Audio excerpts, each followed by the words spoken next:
What if I told you there's a hidden guide, an ancient source of wisdom sitting right in front of us, yet so many overlook it or worse, underestimate its power? Imagine a book that holds the keys to life's most important questions. How should I live? Who should I trust? How do I find true peace and purpose? This isn't just another self-help book or a quick motivational fix. This is the Book of Proverbs, an ancient collection of truths written under divine inspiration, meant to unlock a life that's rich with meaning and purpose. But here's the thing, Proverbs doesn't just tell us what to do, it takes us deeper.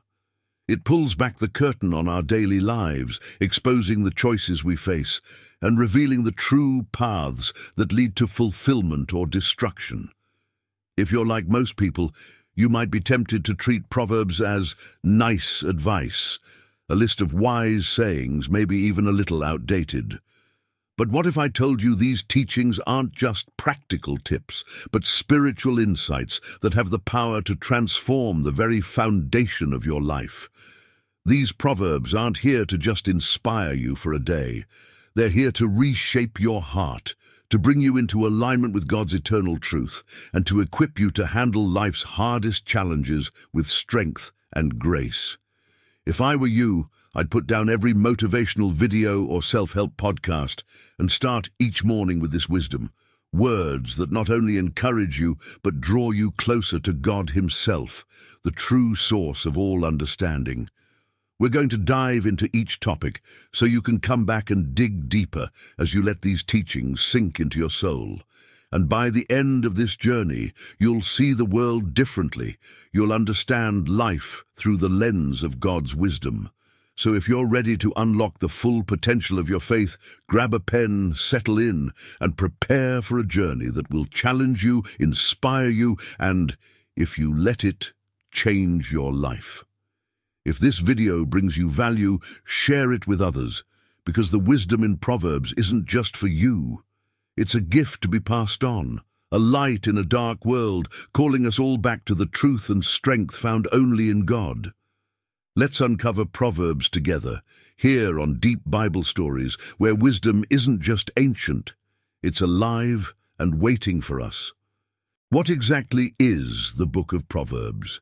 Many people see it as a list of wise sayings, practical tips, or a set of good ideas for life. But Proverbs is so much more. This isn't just an ancient text full of life hacks or moral guidelines. The Book of Proverbs is a divinely inspired manual for living a life rooted in truth, honor, and humility. It's not meant to sit on a shelf collecting dust. Proverbs is alive, calling us to understand life in a way that is deeper, truer, and more connected to God's heart. Let's go back to the beginning. Tradition holds that much of Proverbs was written by King Solomon, a man known for his God-given wisdom. Solomon didn't ask for wealth, fame, or power. He asked God for wisdom to lead and understand his people. And because Solomon's request pleased God, he was granted a wisdom unmatched by any other. Proverbs, then, is a glimpse into that wisdom, a collection of insights from a man gifted with divine understanding. But Proverbs isn't just about Solomon. It's about the Spirit of God moving through these words, offering insight and guidance that speak directly to our souls.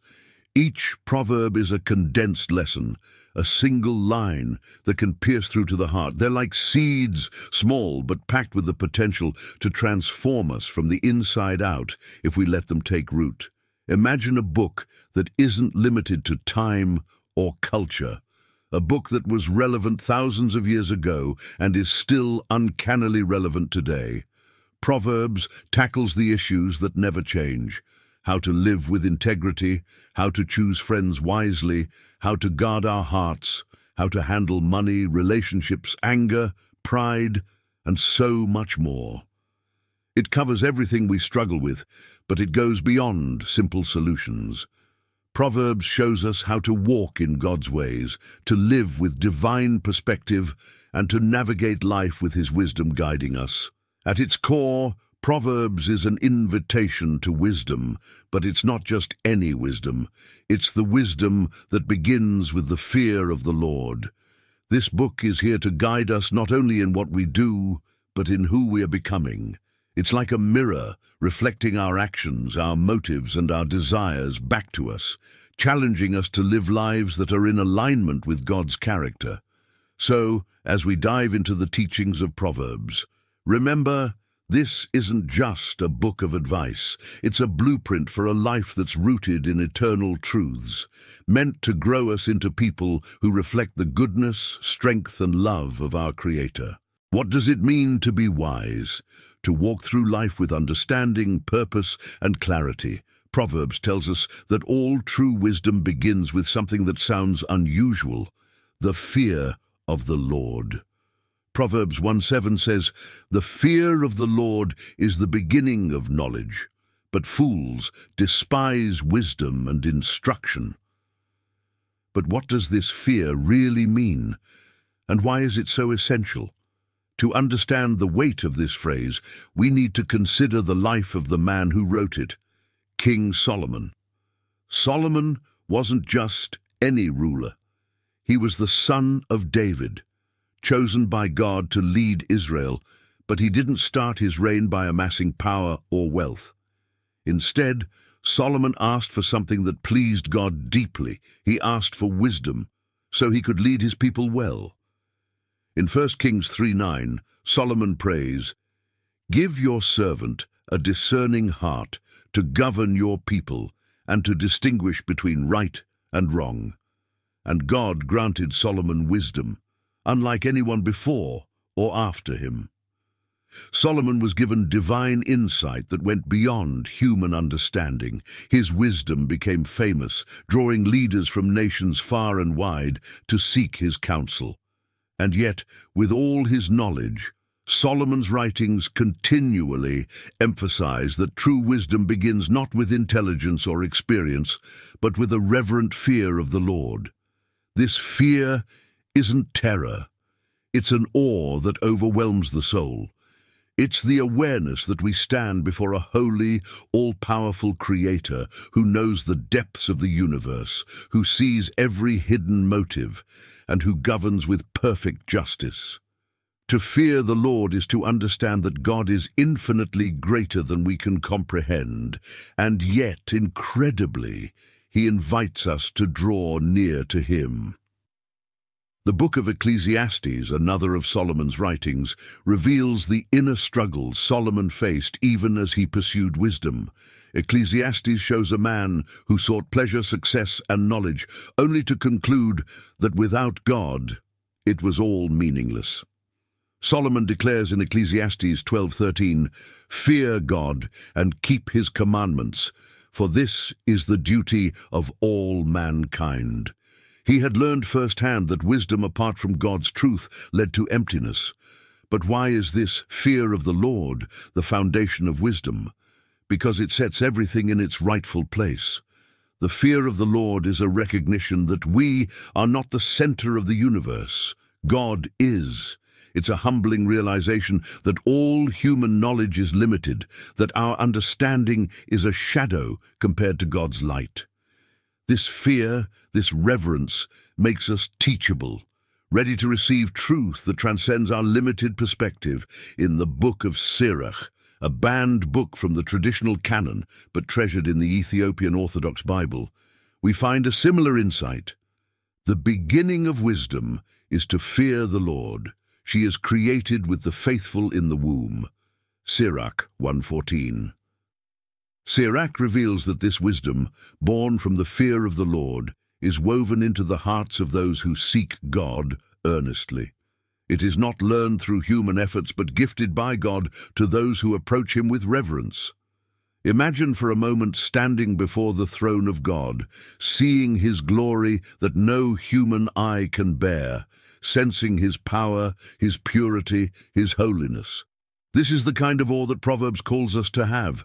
It's a fear that brings us to our knees, that makes us aware of our own limitations and our desperate need for God's guidance. For Solomon, this wasn't just a theory. His life illustrates the rise and fall of wisdom.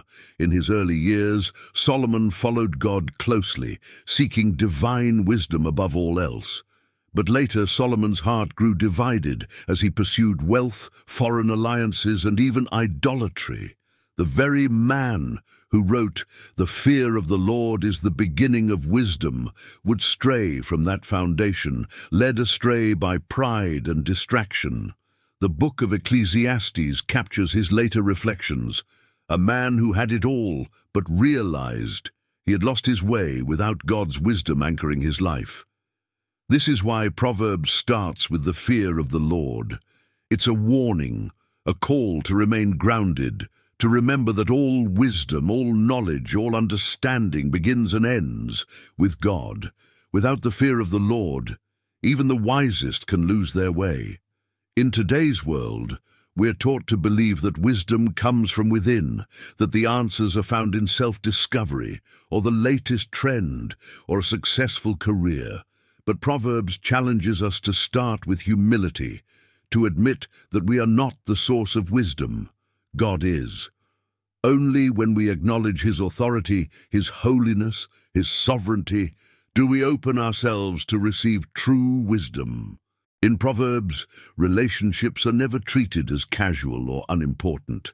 Every person we let into our lives, every influence we allow, is like a thread in the fabric of our spiritual journey.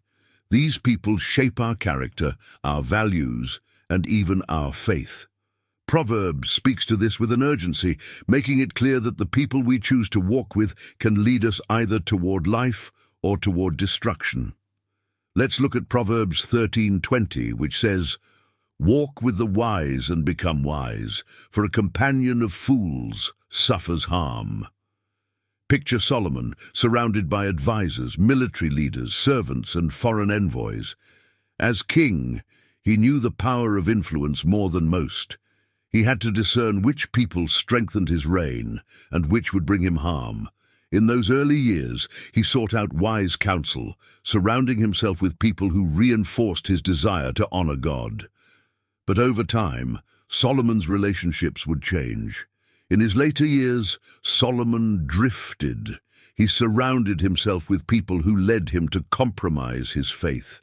His numerous alliances, political marriages, and advisors from foreign lands brought influences that lured his heart away from God. This very man, who once valued wisdom above all else, who began with a pure desire to follow God, gradually allowed his relationships to steer him in a direction that ultimately led to spiritual decay. Solomon's life is a profound lesson. Wisdom in relationships isn't a one-time choice. It's an ongoing commitment. And Proverbs, written from the depths of Solomon's experience, warns us of this truth. Imagine yourself in Solomon's shoes, facing the allure of relationships that promise power, status, or satisfaction. Proverbs doesn't just ask us to avoid the influence of fools. It challenges us to see relationships as sacred. Who we walk with isn't about mere proximity. It's about choosing people who will encourage us to grow, who push us toward truth, and who will walk with us through life's challenges while helping us remain grounded in faith. Proverbs 22:24-25 goes even further, cautioning, "Do not make friends with a hot-tempered person. Do not associate with one easily angered, or you may learn their ways and get yourself ensnared." This isn't just practical advice. It's a reminder that emotional and spiritual states are contagious. Proverbs warns that even a subtle influence can shape who we become. The anger, pride, or recklessness of those around us can slowly seep into our own hearts if we aren't careful. The Book of Sirach, another ancient wisdom text not found in the traditional canon, but preserved in the Ethiopian Orthodox Bible, echoes this sentiment with urgency. "Faithful friends are a sturdy shelter. Whoever finds one has found a treasure." Sirach 6:14. Proverbs and Sirach both emphasize that the right friends are a shelter in a storm, a source of wisdom and comfort that strengthens us against the temptations and struggles we face. Sirach reminds us that friends aren't just companions. They're our shelter, a place of spiritual refuge in a chaotic world.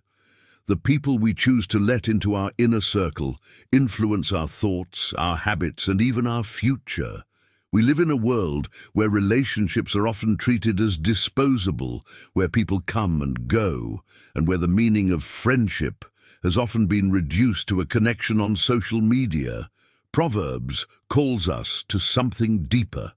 It tells us to seek out relationships with intention, to prioritize friendships that lift us up, and to be mindful of those who bring us down. Have you ever found yourself becoming more critical, more anxious, or more restless after spending time with certain people? Proverbs calls us to guard against this, to be vigilant about the people we let close, because their influence has a profound impact on the direction of our lives. Proverbs 27:17 famously states, "As iron sharpens iron, so one person sharpens another." Think about what this means. To sharpen iron, friction is required. Sparks fly as two blades come into contact. A true friend, someone worth keeping close, isn't necessarily someone who always agrees with us. A godly friend is someone willing to challenge us, to call out our blind spots, to tell us the truth even when it's uncomfortable. Real friendships, the kind Proverbs speaks of, aren't about flattery or convenience. They're about refining each other for God's purposes. Picture a scene from Solomon's own life. Imagine him as a young king, receiving advice from trusted friends who encouraged him to follow God, to seek wisdom, to remain humble. Those relationships early on would have been sources of strength, shaping his decisions and grounding him in truth. But imagine later, as he grew more isolated, surrounded by those who valued political gain over spiritual integrity. He lost his way, and Proverbs reflects the regret of a man who knew the cost of walking with the wrong people. Who are you walking with? Who is sharpening you, challenging you, encouraging you to be the person God is calling you to be? Are there people in your life who may be leading you off course, who distract you from God's truth, or bring out qualities that don't honor Him? Proverbs urges us to take these questions seriously, to look at our relationships with spiritual clarity and make decisions based on God's wisdom rather than convenience or comfort. Building relationships with the wise doesn't just happen. It takes effort, discernment, and sometimes the courage to let go of people who don't have our best interests at heart. Proverbs reminds us that friendship is more than a social connection. It's a profound spiritual partnership. When we surround ourselves with people who are committed to God's truth, we're better able to withstand life's storms, to grow in wisdom, and to live out the purpose God has placed on our lives. In Proverbs, the power of words is presented with a weight unlike anything we might expect from a simple collection of sayings. It's clear that in God's eyes, words are not trivial or inconsequential. They are powerful, like seeds that can grow into life or spread destruction. Proverbs 18:21 tells us, "The tongue has the power of life and death, and those who love it will eat its fruit." Solomon, the king known for his wisdom, understood that words could build up a kingdom or tear it down. In his role as a leader, a single decree could bring peace, while a careless word could spark war. His own life bore witness to this truth, as his words brought justice and wisdom in his early years, but became mixed with compromise and carelessness later on.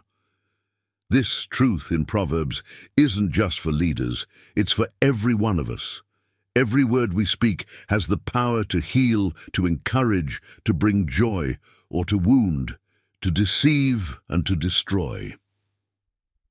Think of a time in your own life when words deeply impacted you. Maybe it was an encouraging word that lifted your spirit, or a harsh remark that left a scar.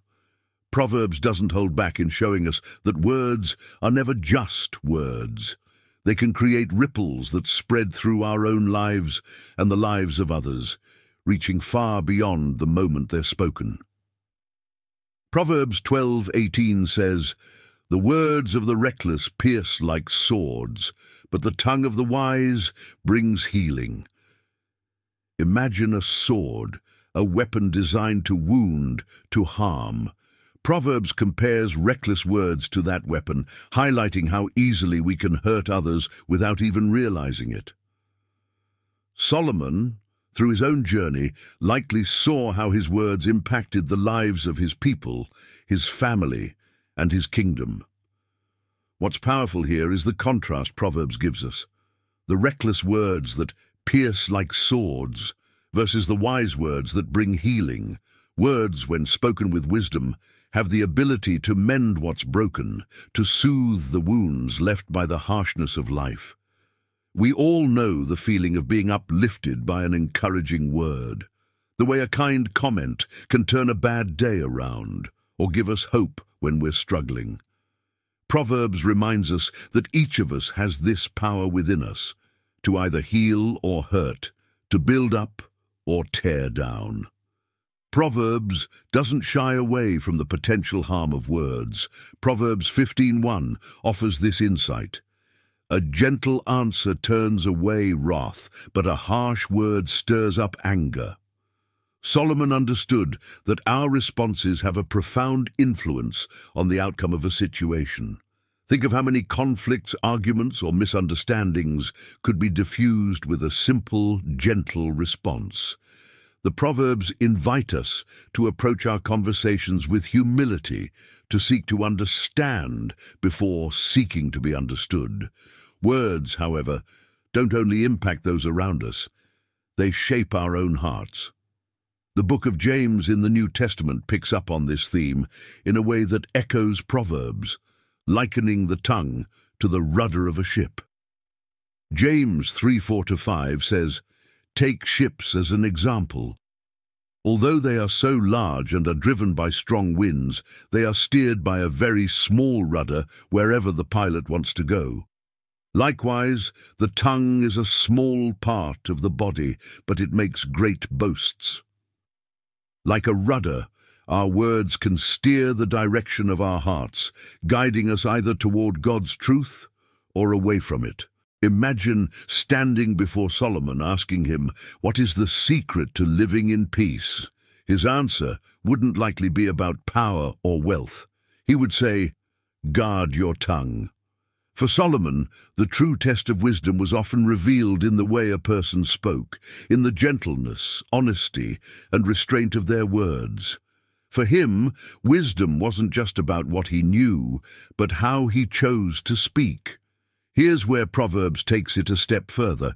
Proverbs 16:24 says, "Gracious words are a honeycomb, sweet to the soul and healing to the bones."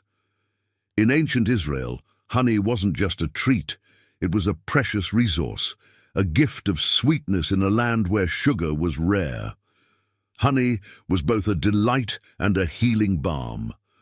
Proverbs compares wise words to honeycomb, reminding us that words can be both sweet and restorative, bringing healing to the deepest parts of our being. How often do we consider our words as something that could bring healing? Our world often encourages us to speak without restraint, to say what's on our mind without considering the impact. But Proverbs offers a different way. It challenges us to treat each word with intention, to see our speech as a tool for God's purposes. Are you speaking words that bring life, or do your words often drift toward criticism, anger, or impatience? Proverbs doesn't ask us to be perfect, but it does call us to a higher standard, urging us to make our words a reflection of God's wisdom, love, and patience. Imagine if we approached every conversation with the awareness that our words have the power to build up or break down. how different would our relationships be? Our communities, our own hearts. Proverbs invites us to see the gift God has given us in our ability to speak, to use it for good, and to let our words be channels of His love.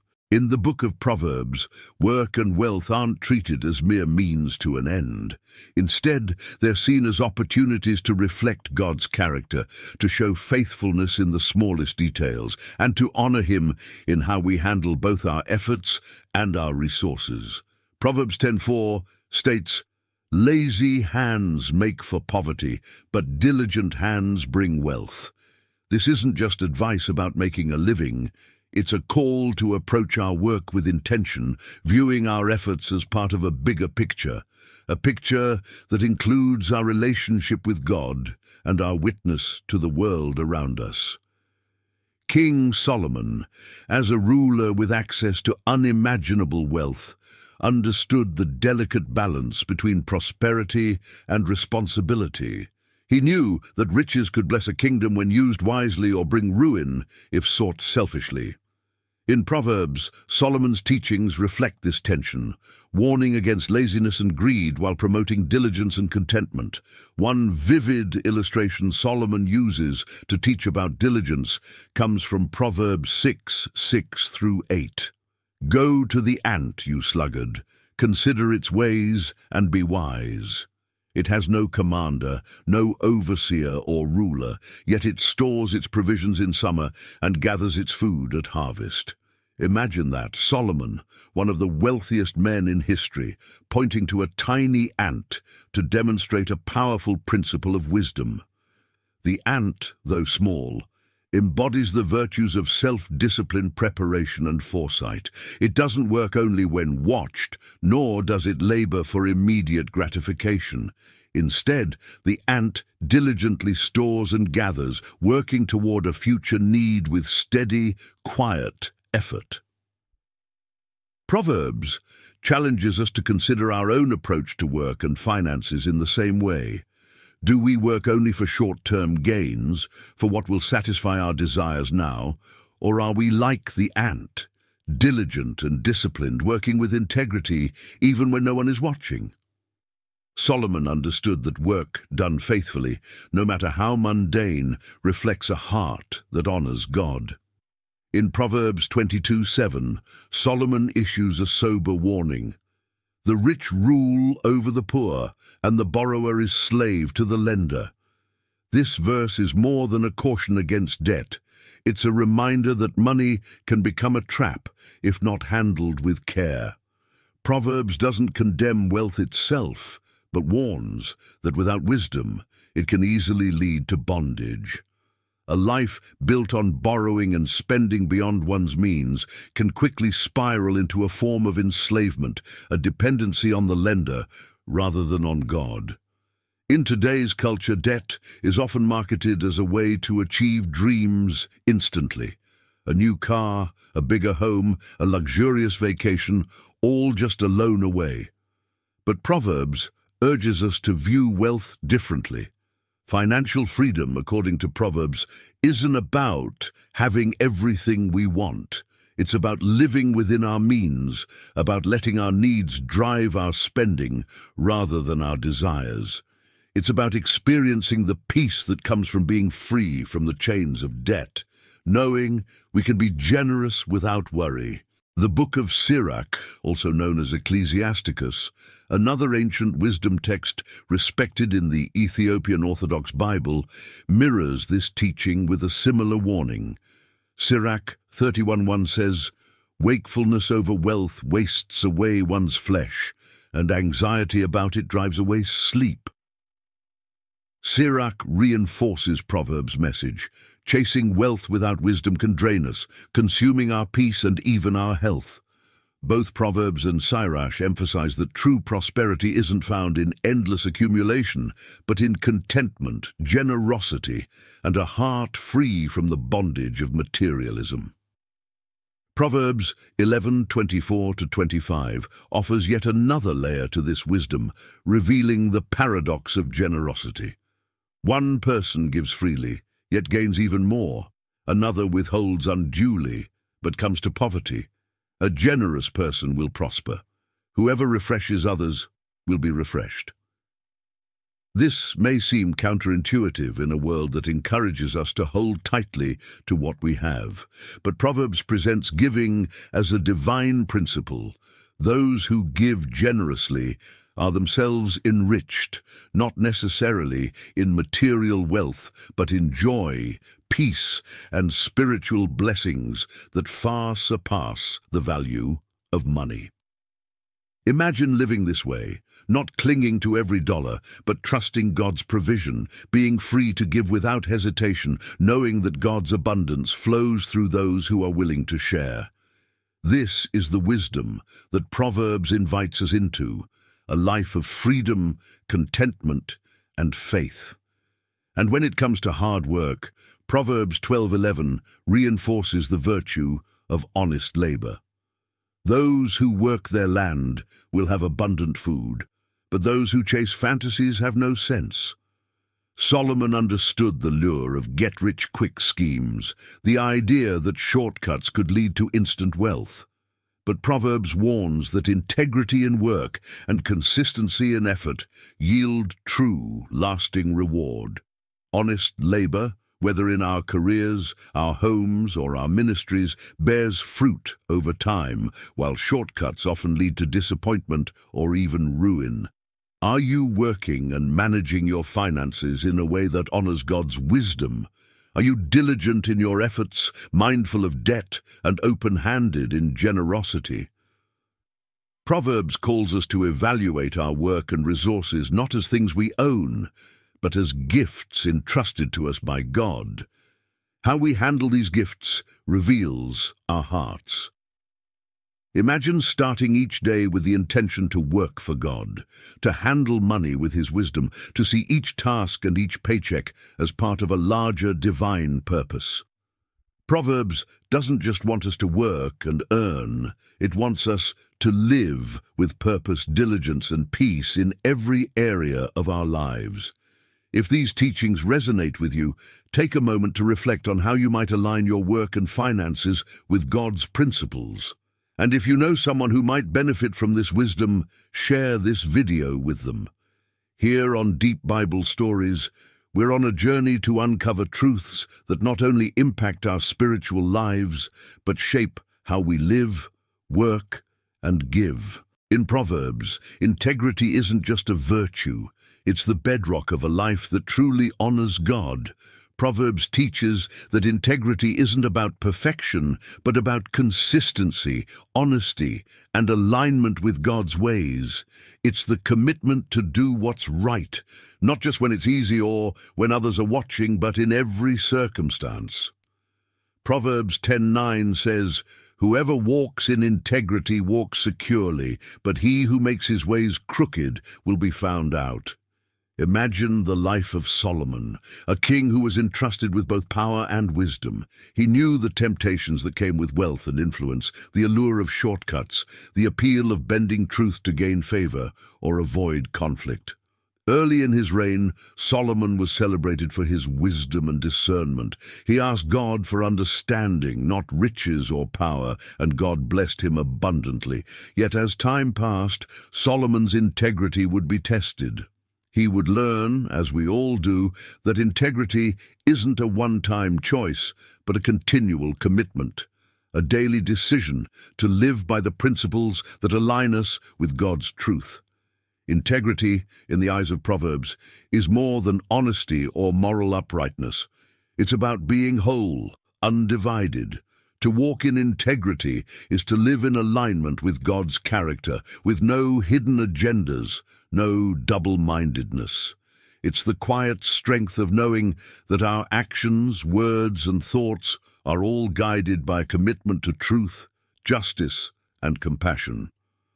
Proverbs 11:3 adds to this by saying, "The integrity of the upright guides them, but the unfaithful are destroyed by their duplicity." In a world where deception, manipulation, and moral compromises are often rewarded, Proverbs calls us to a higher standard.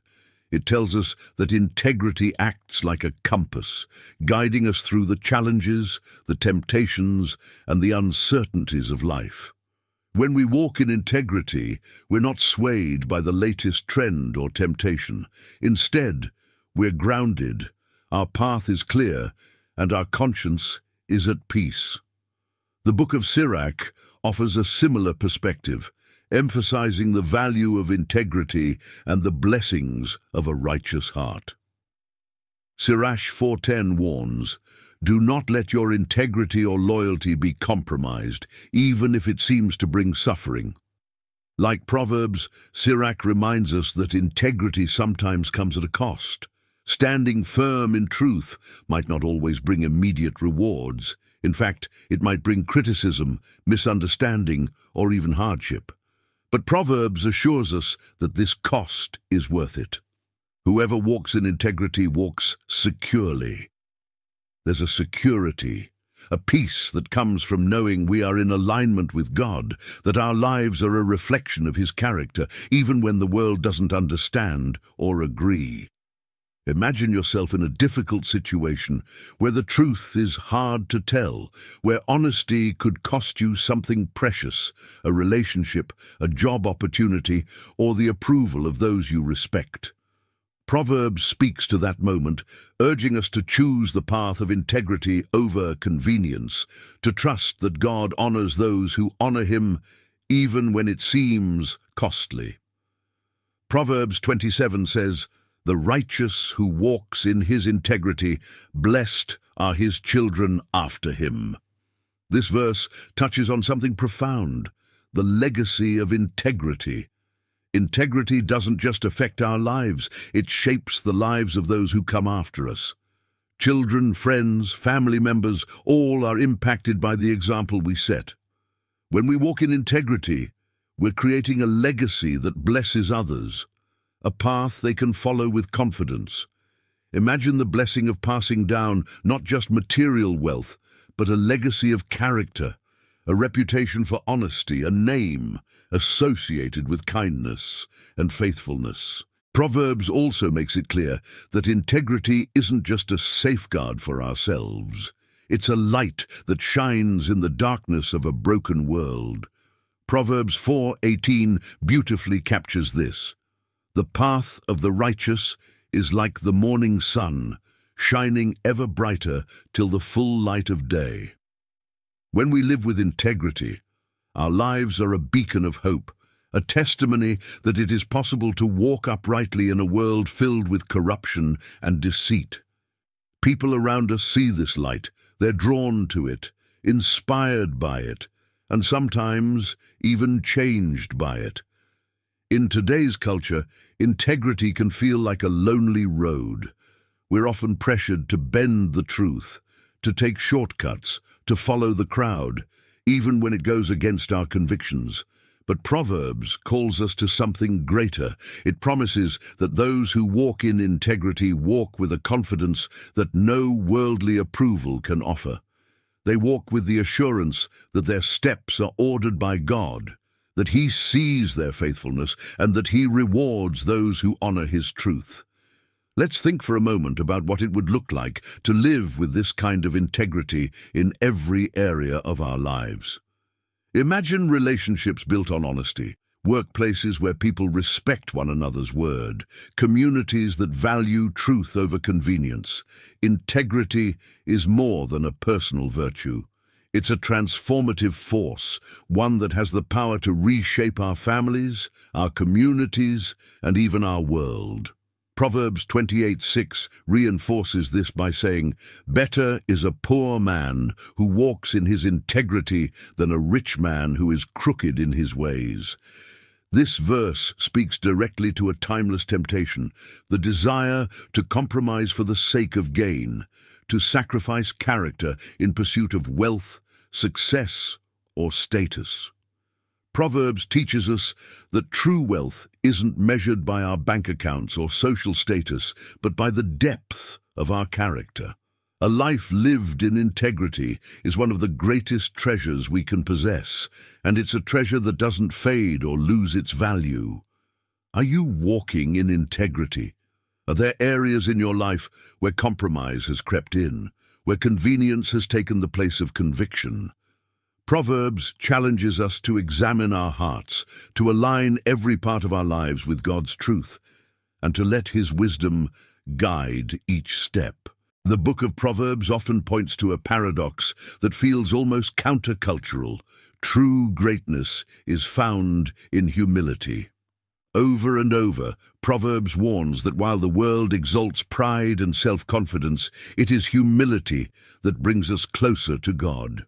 Proverbs 16:18 famously states, "Pride goes before destruction, a haughty spirit before a fall." This isn't just a moral lesson, it's a spiritual law woven into the fabric of life, warning us that pride isn't just a character flaw, it's a force that leads to downfall. King Solomon, despite all his wisdom, was not immune to the dangers of pride. He began his reign with a humble request for wisdom, seeking God's guidance above all else. But as his fame, wealth, and power grew, Solomon's humility began to erode. His story serves as a powerful reminder that pride often starts small, creeping into our hearts almost unnoticed. It can take the form of self-reliance, the desire to be seen as superior, or the subtle belief that we are above the rules. Imagine Solomon's life.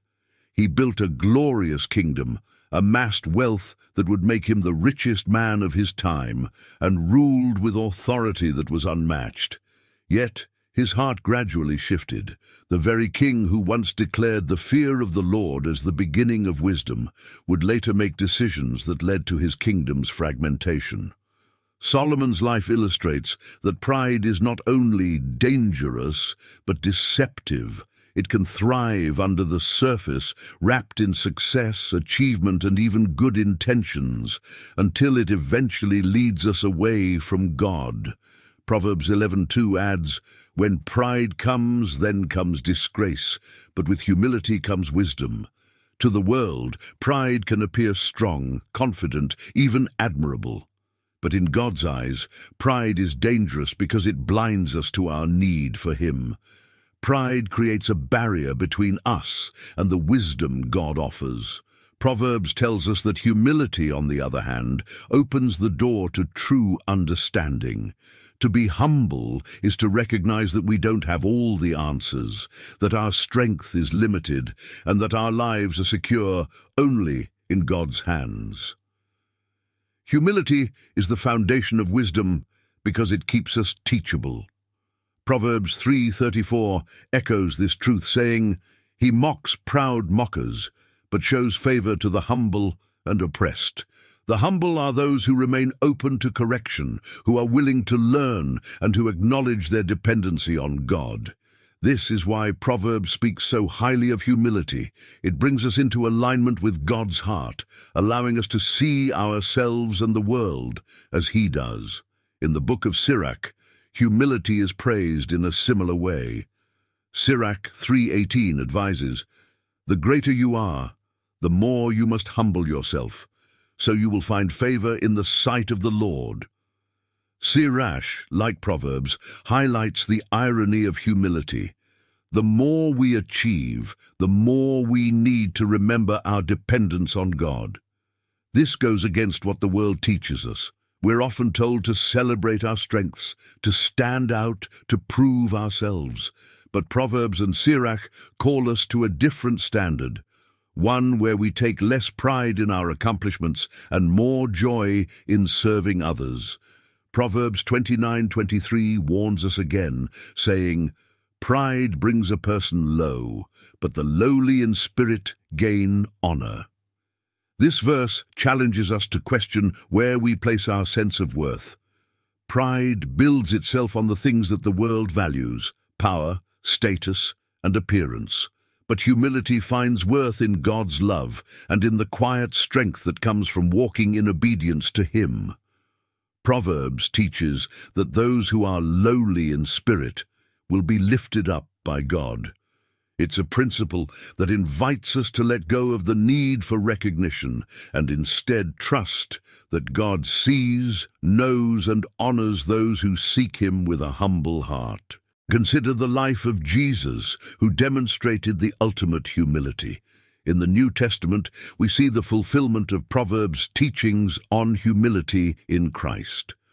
Philippians 2:6-8 says of Jesus, who, being in very nature God, did not consider equality with God something to be used to his own advantage. Rather, he made himself nothing by taking the very nature of a servant, being made in human likeness. And being found in appearance as a man, he humbled himself by becoming obedient to death, even death on a cross. Jesus, though he had every right to claim power, chose the path of humility, giving up his life for the sake of others. His life reflects the ultimate victory of humility over pride, and shows us that true greatness is found in servanthood, not status. But Proverbs also warns us of the subtlety of pride. Proverbs 26:12 cautions, do you see a person wise in their own eyes? There is more hope for a fool than for them. This verse challenges us to examine our own hearts. Pride often disguises itself as self-confidence, as independence, as knowing better. It can be as simple as dismissing someone else's advice or resisting correction. Proverbs reminds us that the one who is wise in their own eyes shuts themselves off from God's wisdom. It's a dangerous place to be because pride blinds us to our own need for growth. Are there areas in your life where pride has crept in? Are you leaning on your own understanding rather than seeking God's wisdom? Proverbs invites us to lay down our self-sufficiency, to admit our need for God, and to walk humbly with Him. When we let go of pride, we're able to experience the fullness of His guidance, His protection, and His love. Imagine what it would look like to live this way, free from the need to prove yourself, willing to take correction, open to learning from others. Humility isn't about thinking less of ourselves, it's about thinking of ourselves less. It's about recognizing that our lives are not our own, that every gift, every talent, and every opportunity is from God, meant to glorify Him and serve others. In the book of Proverbs, one of the most profound themes is the call to trust God fully and abandon self-reliance. In a world where independence and self-sufficiency are celebrated, Proverbs turns this idea on its head, declaring that the path to true peace, guidance, and security isn't found in relying on ourselves, but in surrendering to God. Proverbs 3:5-6 captures this beautifully. Trust in the Lord with all your heart, and lean not on your own understanding. In all your ways, acknowledge Him, and He will make your paths straight. Imagine the weight of those words. Trust in the Lord with all your heart. This isn't a partial trust or something to lean on only in hard times. It's a call to place every fear, every hope, and every decision in God's hands, to trust Him with every fiber of our being. Solomon, with all his wisdom and understanding, knew the limitations of human knowledge.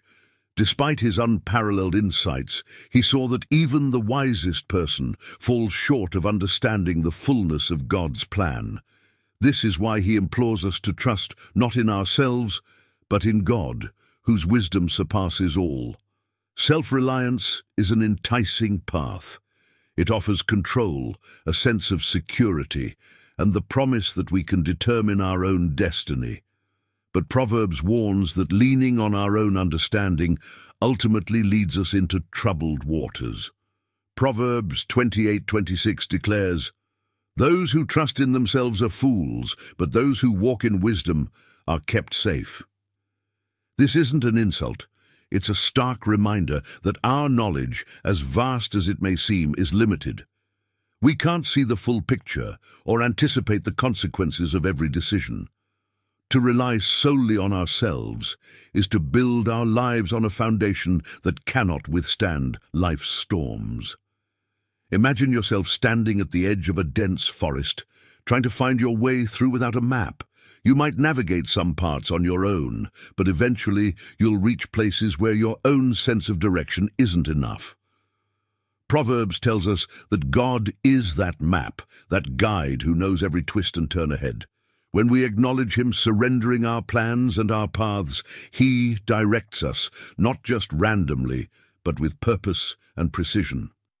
Proverbs 16:9 says, "In their hearts humans plan their course, but the Lord establishes their steps."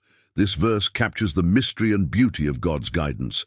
We can make plans, set goals, and work toward them, but it is ultimately God who shapes our journey. Solomon reminds us that while we can dream and plan, there is a divine wisdom that surpasses our own, leading us even when we cannot see the way. But trusting God isn't passive. It requires an active surrender, a choice to lay down our pride and open our hearts to his direction. Proverbs 19:21 echoes this with remarkable clarity. Many are the plans in a person's heart, but it is the Lord's purpose that prevails. This isn't just about letting go of control. It's about embracing God's purpose over our own desires. We might have dreams or ideas that seem right to us, but God's wisdom sees beyond the present moment. He guides us not just toward what we want, but toward what will truly fulfill and transform us. The book of Job, another wisdom text, offers a perspective that resonates with Proverbs' call to trust. In Job 12:13 it says, "To God belong wisdom and power, counsel and understanding are his." Job's story is one of intense suffering and loss, yet throughout his journey he learns to surrender his understanding and place his trust in God's ultimate wisdom. Like Proverbs, Job reveals that trusting God doesn't mean understanding every detail. It means believing that God's wisdom and power are sufficient to carry us through every trial. When we surrender to God, Proverbs tells us we experience a peace that self-reliance can never offer. Proverbs 3:24 says, "When you lie down, you will not be afraid. When you lie down, your sleep will be sweet." This verse isn't just about physical rest. It's about a deep inner peace, a freedom from the anxieties that come from trying to control everything ourselves. Trusting God brings rest to our souls, a sweet peace that soothes even in life's uncertainties. Are you truly trusting God with all your heart, or are there areas where you're leaning on your own understanding? Proverbs invites us to examine our lives and to bring every decision, every plan, under God's wisdom. It's a call to abandon the illusion of control and to embrace a life guided by faith rather than fear. Imagine the freedom that comes from trusting God completely. Think of how many of life's worries would fade if we truly believe that God is directing our steps, that his plans are better than ours, and that he knows what we need even more than we do. Proverbs promises that when we place our trust in him, he makes our paths straight. This doesn't mean our lives will be without challenges, but it means that every challenge, every trial, has purpose and direction. Proverbs 3:7-8 offers a final encouragement on this path of trust. "Do not be wise in your own eyes. Fear the Lord and shun evil. This will bring health to your body and nourishment to your bones." Trusting God isn't just a spiritual act, it impacts every part of our lives. When we release the burdens of self-reliance, we experience a lightness, a renewal that strengthens us physically, emotionally, and spiritually. It's a healing that flows from knowing we are in the hands of a God who loves us deeply and who works all things together for our good. The book of Proverbs doesn't shy away from the complexities of human emotion. Anger, in particular, is addressed repeatedly as both a powerful force and a potential stumbling block on the path to wisdom. Proverbs 16:32 says, "Better a patient person than a warrior, one with self-control than one who takes a city." Imagine that, Solomon, the great king, valued a person who could control their anger and emotions over a mighty warrior. Why? Because conquering one's own heart is far more difficult and, in the eyes of God, far more honorable than conquering anything in the external world. Anger is a natural human response, often sparked by frustration, betrayal, or injustice. But Proverbs reminds us that left unchecked, anger can lead to impulsive actions, harsh words, and broken relationships. Proverbs 29:11 warns, "Fools give full vent to their rage, but the wise bring calm in the end." This verse shows the distinction between wisdom and folly. A wise person doesn't let anger control them. They control it. While the world may see venting anger as a show of strength or a way to assert one's dominance, Proverbs sees it as foolishness, a sign that one is ruled by emotion rather than by wisdom. Consider Solomon's perspective as a leader who would have dealt with conflicts, betrayals, and challenges constantly. He knew the cost of letting anger take control. For a king, anger could lead to impulsive decisions that might harm not only individuals, but entire nations. For us, anger might not impact a kingdom, but it has the power to affect our families, our friendships, and our own spiritual health. Proverbs urges us to be careful with this powerful emotion, to recognize it for what it is, and to respond to it with self-control and wisdom. But self-control is not something we master overnight. It requires intentionality, humility, and dependence on God. Proverbs 19:11 says, "A person's wisdom yields patience. It is to one's glory to overlook an offense." This verse challenges us to see beyond our immediate reaction, to look deeper and find patience in moments that might otherwise provoke us. Proverbs teaches that our ability to control our temper is not a weakness, but a strength, an honor that comes from understanding the power of grace. Self-control, as Proverbs describes it, is a reflection of God's own character. Think of how many times throughout the Bible God displays patience with humanity, showing mercy where judgment was deserved. Just as God is slow to anger and rich in mercy, He calls us to reflect this patience in our relationships. Proverbs teaches that when we practice self-control, we're not just managing an emotion, we're participating in God's nature, choosing love over wrath, understanding over reaction. Yet Proverbs is clear that anger isn't inherently wrong. Proverbs 14:29 offers this insight. "Whoever is patient has great understanding, but one who is quick-tempered displays folly." The issue isn't anger itself, but how we handle it. Righteous anger, a deep indignation toward injustice, cruelty, or oppression, can reflect God's heart. But even righteous anger requires self-control. We are called to respond thoughtfully, channeling our energy toward positive action rather than letting anger fester or lead us into sin. The book of Sirach speaks similarly about self-control, calling it the key to a peaceful and wise life. Sirach 28:2-3 warns, "Forgive your neighbor the wrong he has done, and then your sins will be pardoned when you pray. Does a man harbor anger against another and yet seek for healing from the Lord?"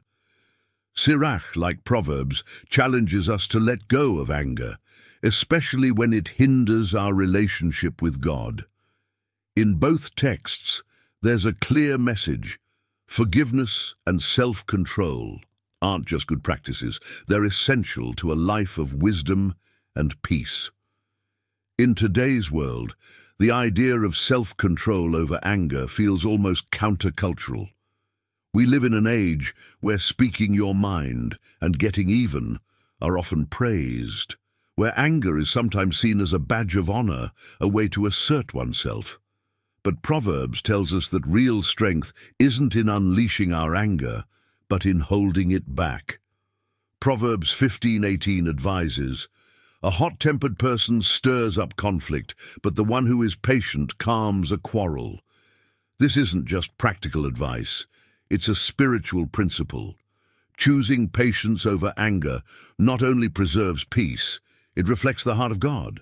Imagine the freedom that would come from mastering this principle. How many arguments could be avoided? How many relationships could be healed? Proverbs teaches that in moments of anger, we have a choice to escalate or to calm, to react or to respond. Every time we choose self-control, we bring a little more of God's peace into our own hearts and into the lives of those around us. How do you respond to anger? Do you allow it to take control, or do you seek God's help in responding with patience? Proverbs invites us to examine our hearts, to recognize where anger has taken root, and to bring it under God's guidance. Anger doesn't have to lead to destruction. It can lead us closer to God if we're willing to surrender it to Him. One of the most powerful verses on self-control comes from Proverbs 25:28. Like a city whose walls are broken through is a person who lacks self-control. In ancient times, a city without walls was vulnerable, exposed to attacks, and unable to defend itself. Proverbs uses this image to show that a lack of self-control leaves us equally defenseless. Without self-control, our emotions, especially anger, can lead us into actions and words we later regret, leaving us spiritually exposed and vulnerable. Proverbs encourages us to build up the walls of self-control around our hearts, to be vigilant and intentional, protecting our spirit from the destruction that unchecked anger can bring. When we exercise self-control, we're not denying our emotions. We're directing them, using them in ways that align with God's purpose. Imagine how different life could look if we embraced Proverbs' wisdom on anger and self-control. Picture a world where patience and understanding are stronger than retaliation, where grace is extended before judgment, and where people seek God's peace rather than venting every frustration. This is the life Proverbs calls us to, a life where we reflect God's character in every reaction, every conversation, and every relationship. In the book of Proverbs, discipline isn't viewed as punishment or mere restriction. It's a pathway to growth, wisdom, and ultimately to a life that honors God. Discipline is described as a treasure that shapes our character, sharpens our focus, and refines our hearts. Proverbs 12:1 sets the tone by stating, "Whoever loves discipline loves knowledge, but whoever hates correction is stupid." This is a stark reminder that wisdom and discipline go hand in hand. In God's eyes, discipline isn't harsh or limiting. It's a gift, a way of aligning our lives with His purpose. Solomon, with all his insight, knew that a life without discipline is a life that drifts. Proverbs 25:28 says, "Like a city whose walls are broken through is a person who lacks self-control." Imagine a city with no walls, exposed to every threat, every danger. Proverbs uses this powerful image to convey that without discipline, we leave ourselves vulnerable. Not just to external challenges, but to the impulses, desires, and distractions that can pull us away from God's path. Discipline, like walls around a city, protects us, giving structure and security to our lives. Proverbs teaches that discipline isn't just for times of correction, it's a lifestyle, a commitment to live purposefully. Proverbs 6:6-8 offers us the example of the ant. "Go to the ant, you sluggard. Consider its ways and be wise. It has no commander, no overseer or ruler, yet it stores its provisions in summer and gathers its food at harvest." This isn't just about hard work.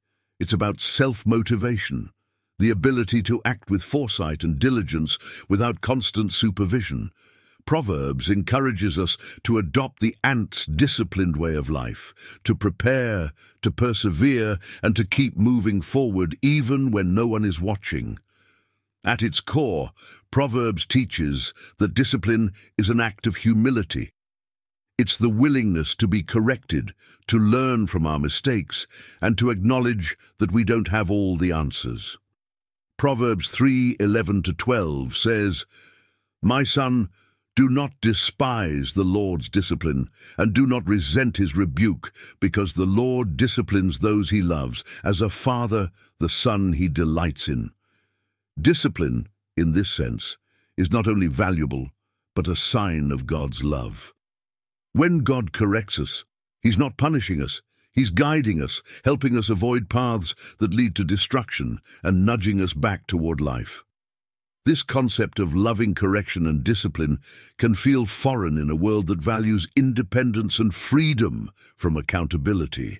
But Proverbs challenges this view, showing us that discipline isn't about control, it's about freedom. Proverbs 13:18 warns, "Whoever disregards discipline comes to poverty and shame, but whoever heeds correction is honored." In God's kingdom, discipline is the key to honor and prosperity, a way of building a life that withstands both challenges and temptations.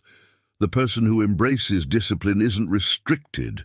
They're empowered to live with intention, focus, and resilience. The book of Sirach also speaks to the value of discipline, particularly in character development. Sirach 18:14-15 says, "God's mercy is shown to those who accept discipline and who are eager to obey his judgments." Just like Proverbs, Sirach emphasizes that God's correction is a gift. Accepting discipline is a way of embracing God's mercy, acknowledging that he knows what's best for us, even when it's uncomfortable or challenging. Proverbs also reminds us that discipline isn't just about what we avoid, but what we pursue. Proverbs 10:17 says, "Whoever heeds discipline shows the way to life, but whoever ignores correction leads others astray." When we live disciplined lives, we're setting an example, a light for others to follow. Think about the impact of a disciplined life in your family, workplace, or community. Discipline isn't just personal, it's communal. By embracing it, we're creating a ripple effect, inspiring those around us to seek God's wisdom, to value correction, and to pursue integrity. In our culture, discipline is often associated with self-denial or hardship, but Proverbs offers a different perspective. Discipline is a way to joy, a path that leads to rewards. Proverbs 15:32-33 declares, "Those who disregard discipline despise themselves, but the one who heeds correction gains understanding. Wisdom's instruction is to fear the Lord, and humility comes before honor." Discipline leads us to wisdom and honor, aligning us with God's purposes and bringing blessings into our lives. It's not about restriction, it's about shaping our lives according to God's design so that we can experience true fulfillment. Imagine a life where every decision is guided by God's wisdom, where every choice reflects his truth. Proverbs teaches that discipline helps us achieve this life, not by controlling every detail, but by giving us the tools to choose wisely. Through discipline, we learn patience, self-control, and resilience, qualities that are invaluable in our walk with God. Discipline allows us to grow spiritually, transforming us from the inside out. How do you view discipline? Is it something you avoid, something you see as a burden, or can you see it as a gift from God, a way to grow closer to him? Proverbs invites us to reframe our understanding of discipline, to see it as a pathway to wisdom, honor, and ultimately to a deeper relationship with our Creator. The book of Proverbs speaks powerfully about the family as a foundational unit, a place where love, wisdom, and character are cultivated and passed down from one generation to the next. Proverbs is filled with advice not only for parents, but for children, urging both to honor each other and to embrace the wisdom of God within their homes. In Proverbs, parenting is seen as one of the highest callings, a sacred duty to guide and shape young lives according to God's principles. One of the most well-known verses in Proverbs is Proverbs 22:6, which says, "Train up a child in the way he should go, and when he's old, he will not depart from it." This isn't just a proverb, it's a promise.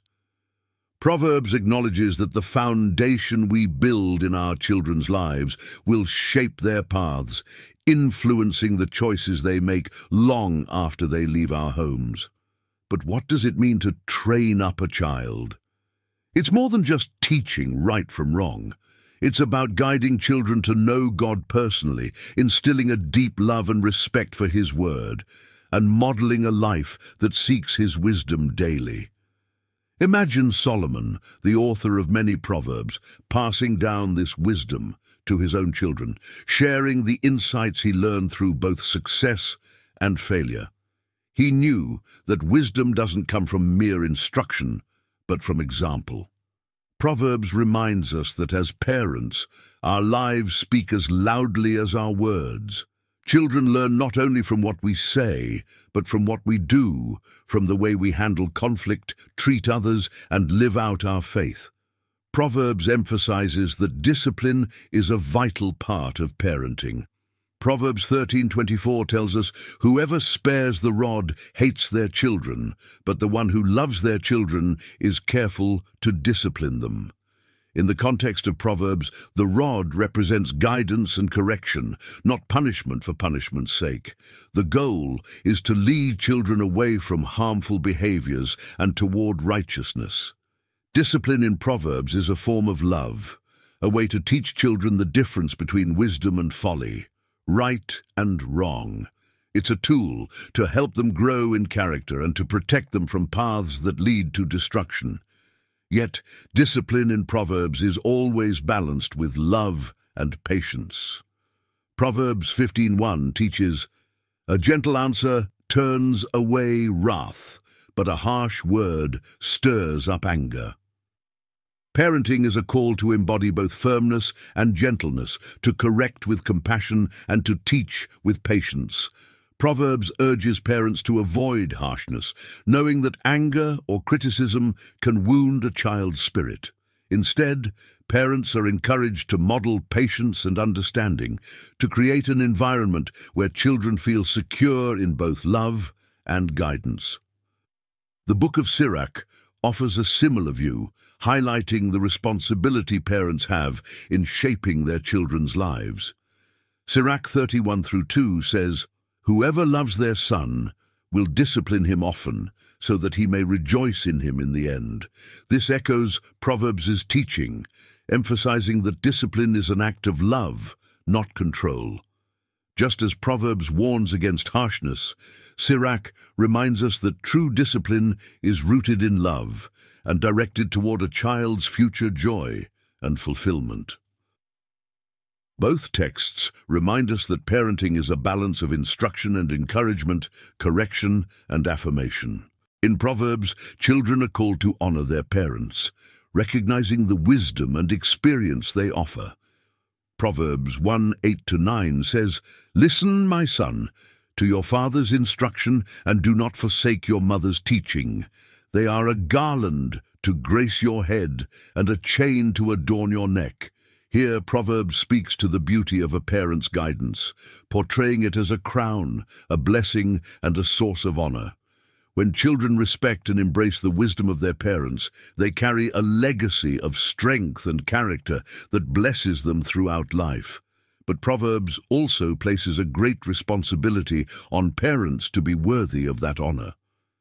Proverbs 14:26 teaches, "Whoever fears the Lord has a secure fortress, and for their children it will be a refuge." This verse reveals that a parent's faith becomes a spiritual shelter for their children. When parents walk closely with God, seeking His wisdom and living with integrity, they create a spiritual covering over their family, a place of safety where children feel protected, loved, and valued. Parents are called to be that refuge, that safe place where children can grow up anchored in God's love. In today's fast-paced culture, Proverbs' wisdom on family and parenting is more relevant than ever. We live in a world where values and beliefs are often challenged, where children are exposed to conflicting messages from every direction. Proverbs urges us to create homes that are grounded in God's truth, where His word is the foundation and His wisdom guides every decision. It calls parents to prioritize teaching God's ways, even when the world tells us other things are more important.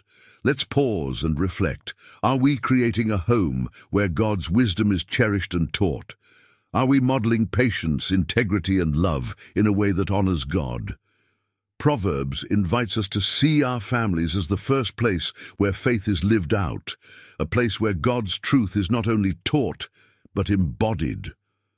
Proverbs 27 highlights the impact of this kind of faith. The righteous lead blameless lives, blessed are their children after them. This verse speaks to the power of a life lived in righteousness and how it blesses future generations. When parents choose to live in alignment with God's ways, their children reap the benefits, growing up with a model of integrity, love, and faithfulness. It's a legacy that goes beyond material wealth, creating a spiritual inheritance that shapes their lives for years to come. Imagine what it would look like if every family embraced this wisdom. If homes were places where God's love was taught, where discipline was balanced with compassion, and where children felt valued and protected. Proverbs tells us that this kind of family environment doesn't just benefit the individual household, it impacts communities, generations, and ultimately, the world. In Proverbs, Solomon doesn't shy away from addressing one of the most challenging aspects of human life, sexual purity and the lure of temptation. Proverbs speaks directly to the heart of these issues, urging readers to be vigilant, to exercise self-control, and to remember that our bodies and hearts are sacred, meant to honor God. Proverbs 5:3-5 warns, "For the lips of the adulterous woman drip honey, and her speech is smoother than oil, but in the end she is bitter as gall, sharp as a double-edged sword. Her feet go down to death, her steps lead straight to the grave." Imagine Solomon's perspective as he wrote these words. A king surrounded by power, wealth, and temptation, he would have known firsthand the dangers of allowing desire to cloud judgment. In Proverbs, Solomon likens temptation to a path that seems inviting, but ultimately leads to ruin. The sweetness of forbidden attraction is momentary, but its consequences can last a lifetime, leading not only to personal heartache, but to broken relationships, damaged reputations, and even spiritual isolation. Proverbs urges us to look beyond the allure of temptation and see it for what it truly is, a trap that harms not only us, but those we love. Proverbs 6:27-29 uses powerful imagery to convey this. Can a man scoop fire into his lap without his clothes being burned? Can a man walk on hot coals without his feet being scorched? So is he who sleeps with another man's wife. No one who touches her will go unpunished. This vivid imagery serves as a reminder that indulging in sexual sin carries consequences, both visible and unseen. Just as fire leaves burns, succumbing to temptation scars the heart and soul. Proverbs doesn't only address the dangers of temptation, it offers practical wisdom for resisting it. Proverbs 4:23 instructs, "Above all else, guard your heart, for everything you do flows from it." This verse holds a powerful truth. The battle for purity begins in the heart. The mind and soul are gateways to our actions, and Proverbs teaches that by guarding what we allow into our hearts, our thoughts, desires, and intentions, we can avoid falling into the snares of temptation. Proverbs calls us to a vigilant life, one where we actively protect our hearts from influences that lead us away from God's will. Solomon, aware of the weakness of human nature, urges his readers to exercise wisdom and discernment in their relationships. Proverbs 7 tells the story of a young man led astray by temptation, following the path of a seductress who promises pleasure but ultimately leads him toward destruction. Proverbs 7:22-23 describes it vividly. All at once he followed her like an ox going to the slaughter, like a deer stepping into a noose till an arrow pierces his liver, like a bird darting into a snare, little knowing it will cost him his life. This warning isn't just about physical relationships. It's a cautionary tale about the power of unchecked desire and the need for boundaries. The book of Sirach echoes Proverbs' warnings on temptation and purity.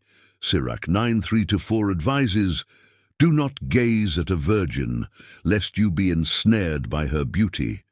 Do not give your soul to prostitutes, lest you destroy your inheritance." Both Sirach and Proverbs address the need to guard our senses, to avoid situations that would lead us down a path of compromise. In Sirach, as in Proverbs, wisdom is about setting boundaries, not out of restriction, but out of protection, a way of preserving our integrity and honoring God. In today's culture, the teachings of Proverbs on sexual purity and temptation are more relevant than ever. We live in an age where boundaries are often disregarded, where purity is seen as old-fashioned, and where temptation is present at every turn, from social media to entertainment. Proverbs calls us to live differently, to value purity, and to seek God's wisdom in a world that often glorifies the opposite. But why does Proverbs place such emphasis on purity? Because purity isn't just about refraining from certain actions. It's about honoring God with our whole being. Proverbs 16:2 tells us, "All a person's ways seem pure to them, but motives are weighed by the Lord." God doesn't just see our actions, He sees our intentions, our hidden thoughts, and our deepest desires. Purity is about aligning these inner aspects of ourselves with God's holiness, seeking to honor Him in thought, word, and deed. Imagine the freedom that comes from living a life of integrity and purity, a life unburdened by guilt, unclouded by secrets, and fully dedicated to God. Proverbs 10:9 promises, "Whoever walks in integrity walks securely, but whoever takes crooked paths will be found out." This verse assures us that a life lived in purity and integrity brings peace and security. It's a life that doesn't have to hide, that doesn't live in fear of being found out, but that rests in the assurance of God's approval. Proverbs 5:18-19 also offers a positive vision of love and commitment, encouraging us to honor and cherish our marriages. "May your fountain be blessed, and may you rejoice in the wife of your youth. May you ever be intoxicated with her love." Proverbs teaches that God's design for love and intimacy is beautiful when experienced within the boundaries He has set. Rather than seeing purity as a restriction, Proverbs celebrates it as a way to experience deeper joy, trust, and connection within the bonds of marriage. How are you guarding your heart against temptation? Are you actively seeking God's wisdom in your relationships and decisions, or are there areas where compromise has crept in? Proverbs invites us to examine our hearts, to recognize where we need to set boundaries, and to seek purity as a path to deeper connection with God. In the book of Proverbs, the consequences of sin are painted in stark, unforgettable imagery. Sin isn't merely a mistake or a poor decision. It's a path that leads to darkness, suffering, and ultimately destruction. Proverbs warns us that when we choose to walk in sin, we're not just making life difficult for ourselves. We're stepping into a dangerous spiritual reality that distances us from God's protection, peace, and guidance. Proverbs 5:22-23 captures this with powerful words. "The evil deeds of the wicked ensnare them. The cords of their sins hold them fast. For lack of discipline they will die, led astray by their own great folly." Here, Proverbs uses the imagery of sin as a snare, a trap that entangles those who fall into it, holding them tightly and leading them to spiritual and even physical ruin. This verse serves as a solemn reminder that sin doesn't just happen to us. Rather, it's a result of choices, often small ones, that pull us further away from God and lead us into bondage. Consider the world we live in today. Society often downplays the seriousness of sin, treating it as a trivial mistake or something that's easy to brush off. But Proverbs teaches us that sin has a lasting impact. Proverbs 10:16 says, "The wages of the righteous bring them life, but the income of the wicked brings them punishment." This verse reflects a spiritual truth that reverberates throughout the Bible. Every action, every decision has consequences. For the righteous, a life lived in alignment with God's will leads to peace and fulfillment. For those who choose sin, the consequences are emptiness, suffering, and judgment. One of the most poignant passages in Proverbs comes from Proverbs 1:29-31, which speaks of those who ignore wisdom. Since they hated knowledge and did not choose to fear the Lord, they will eat the fruit of their ways and be filled with the fruit of their schemes. In other words, sin bears fruit, a bitter harvest that we inevitably have to reap. This image reminds us that sin is not without cost. When we choose our own way over God's, we're planting seeds that will grow into a harvest of regret, pain, and loss. Proverbs doesn't just warn about the general effects of sin, it also dives into specific actions and their consequences. Proverbs 6:27-28 speaks directly to those who fall into lust and sexual sin. Can a man scoop fire into his lap without his clothes being burned? Can a man walk on hot coals without his feet being scorched? The answer is clear. No one can escape the consequences of sin. Just as fire burns and coals scorch, so sin leaves its mark. This warning isn't meant to shame us, but to open our eyes to the reality that God's commandments are there to protect us, not to restrict us. The book of Sirach also speaks powerfully about sin's consequences, echoing Proverbs' warnings. Sirach 21:2 says, "Flee from sin as from a snake. For if you approach sin, it will bite you. Its teeth are lion's teeth and can destroy human lives." Like Proverbs, Sirach doesn't sugarcoat the truth. Sin has a vicious bite, and approaching it carelessly will lead to destruction. Both texts remind us that sin is not something to be flirted with or taken lightly. It's a force that, when unchecked, seeks to devour and destroy. Yet Proverbs doesn't leave us without hope. It teaches us that while sin has consequences, redemption is always within reach for those who turn to God. Proverbs 28:13 offers a promise of hope and forgiveness. Whoever conceals their sins does not prosper, but the one who confesses and renounces them finds mercy.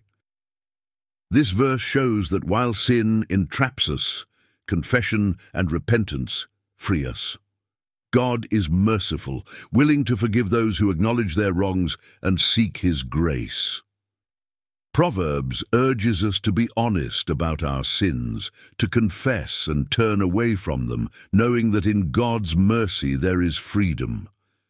Imagine the relief and peace that come from confessing, from laying down the weight of hidden sins.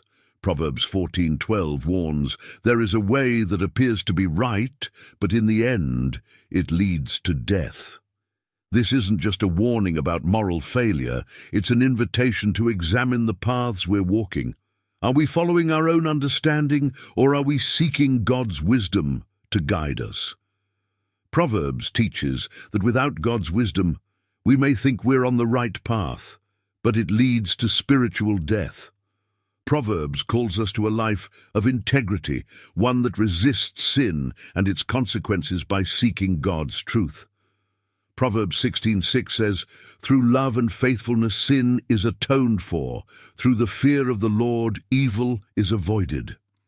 This verse provides a solution. Living in awe of God and embracing His love shields us from the pull of sin. When we live with reverence for God, honoring Him in all we do, we're empowered to avoid evil and walk in His ways. Are there areas in your life where you've been ignoring the consequences of sin? Are there paths you're walking that may feel right, but you know deep down they're leading you away from God? Proverbs invites us to face these questions honestly, to acknowledge where we may have strayed, and to return to God's mercy. Proverbs reminds us that sin has consequences, but it also teaches us that God's grace is greater than any mistake. Imagine the freedom that comes from walking in alignment with God's wisdom, from choosing the path that leads to life rather than destruction. Proverbs 11:19 promises, "Truly the righteous attain life, but whoever pursues evil finds death." This isn't just about physical life or death. It's about the state of our souls, our hearts, and our relationship with God. In Proverbs, the consequences of sin are serious and unavoidable, but they are not outside of God's control. God's sovereignty means that nothing, no sin, no mistake, no rebellion, is beyond His reach. Proverbs teaches us that while sin leads to destruction, God is sovereign over all, orchestrating justice and mercy to work together for His ultimate purpose. Proverbs 16:4 affirms this powerfully. "The Lord works out everything to its proper end, even the wicked for a day of disaster." Here we see a profound truth. God's hand is in everything. Even when we stray, when we rebel, He is able to turn it all to fulfill His plan. This verse can feel heavy, even unsettling, but it reveals the depth of God's control and His unwavering commitment to justice. God's sovereignty means that sin will not go unchecked.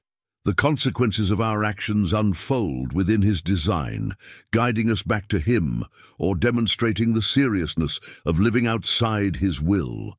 Proverbs assures us that no matter how chaotic or broken life appears, God's justice remains, and His purposes are never thwarted by human failure.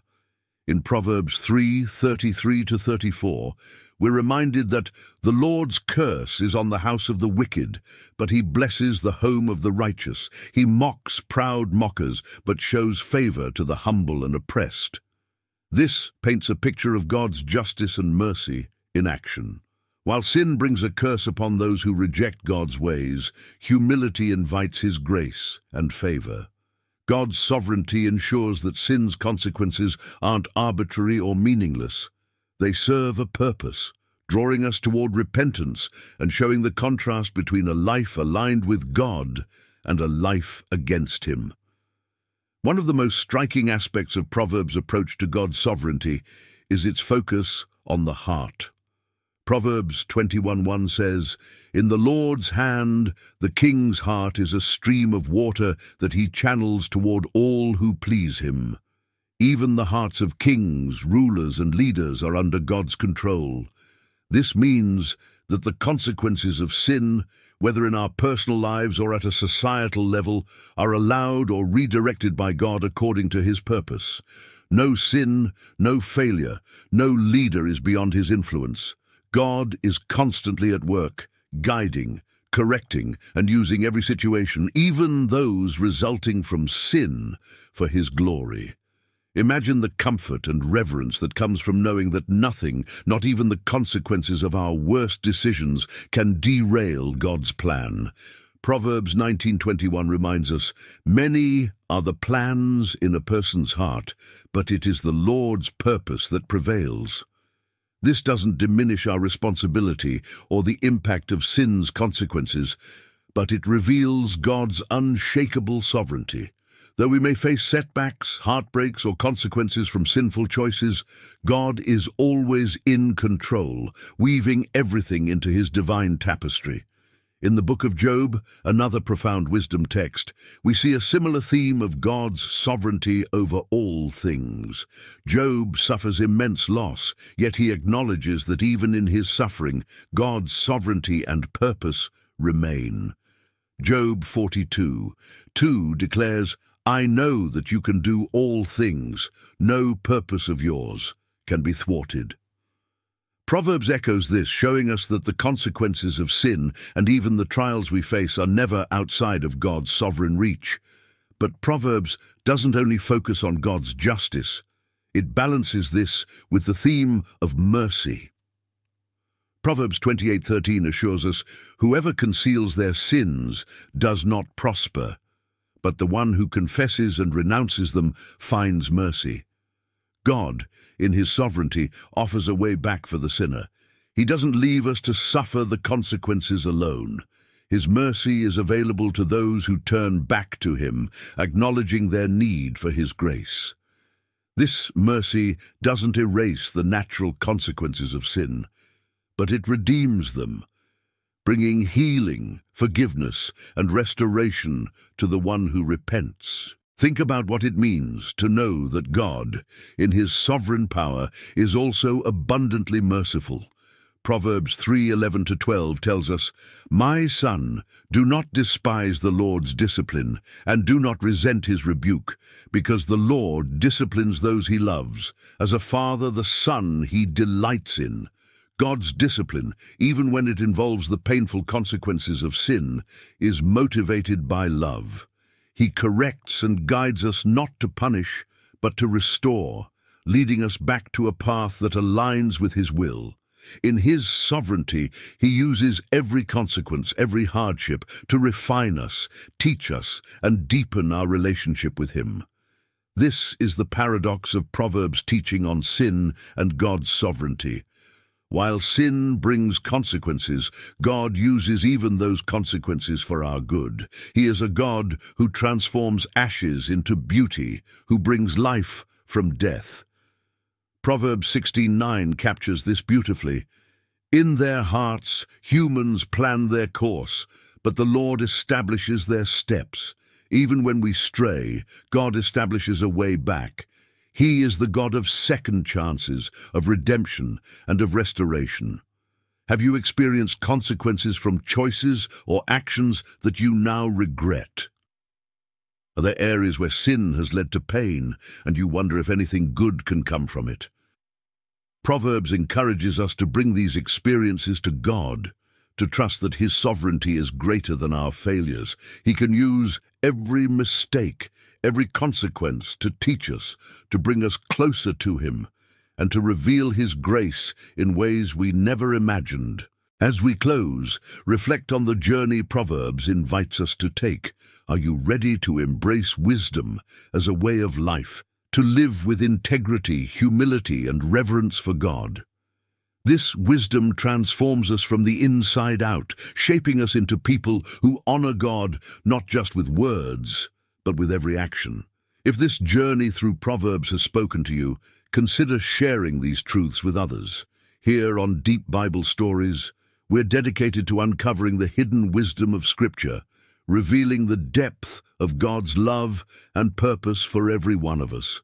If you've been blessed by this exploration, don't forget to like, subscribe, and share this video with others who are seeking God's truth. Proverbs reminds us that wisdom isn't just for us.